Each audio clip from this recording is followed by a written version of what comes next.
Hey everybody, it's Coach Rob. Welcome to another Coach's Log. I'm out here in the great outdoors for a change. And as you can see, it's kind of cloudy and overcast, but I think I'm going to dodge the showers. I hope. If not, I don't care. I've been stuck on a trainer for weeks. And what I want to talk to you guys and gals about today is something that comes up quite frequently with folks that I coach and people that I ride with, run with, race with, and that is nutrition. And it doesn't have to be overly complex. We're looking at two things: daily nutrition, sports nutrition, the fuel that you need to fuel your day-to-day life and your job, and then the fuel that you need to get through your training and your competition. If you can compartmentalize those two things, you might be surprised how much easier it is to take care of things.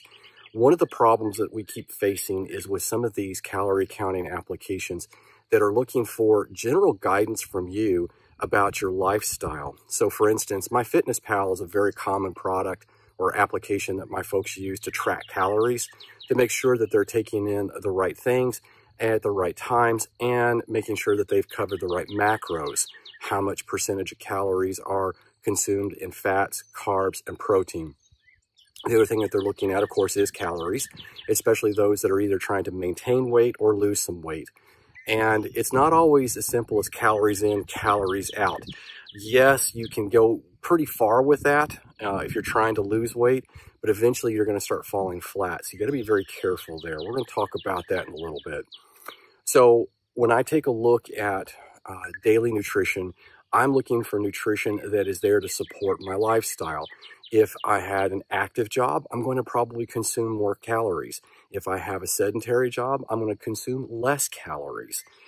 Now, you also have to couple that, of course, with that lifestyle goal and what you're trying to accomplish for weight loss. So that's when we start dealing with, the calories that you're taking in total. I start with telling the folks that I'm working with to check their BMI. And I'm sorry, not their resting metabolic rate. And that can be done a couple of ways. You can use a calculator online. There's about 3 or 4 of them. Or if you have a fitness watch, a GPS watch that you wear daily to track your heart rate, like an Apple Watch, a Fitbit, a Garmin, what have you, you can use those devices too. You can start taking a look at what your resting metabolic rate is with those watches. And you take a look over the course of 2 to 3 weeks, average those numbers together, and voila, you have your number. You can punch that into MyFitnessPal. And you have to understand that if you're going to be losing weight, depends on the time of the year. If you want to lose weight during the off season, you can probably get away with trying to drop 2 pounds a week if you're a male, and 1.5 to 1 pounds a week if you're a female. And you could possibly get away with a bit more. Now, as you progressed into the race season or the on season, if you like, if you're not a racer, then you start thinking about things like 1 pound a week or maybe just slightly less of that. You may need to do a little experimenting. You may also find that from time to time that your efforts plateau. But let's get back to some of the nutrition guidance. So you can look at, chopping up your day any way that you like. You've got breakfast, lunch, dinner. You've got an AM snack, you've got a PM snack, and maybe even an evening snack. Quite honestly, most of the folks that I work with are going to steer clear of an evening snack unless they're doing late evening training or weightlifting. And that evening snack is probably going to be very protein laden so that they can help offset any delayed onset muscle soreness or other muscle soreness through the evening as they try to sleep. The breakfast is going to be primarily centered around carbs. I would also say slow-acting carbs. Things like oatmeal are fantastic. Then you're going to add probably really no protein first thing in the morning.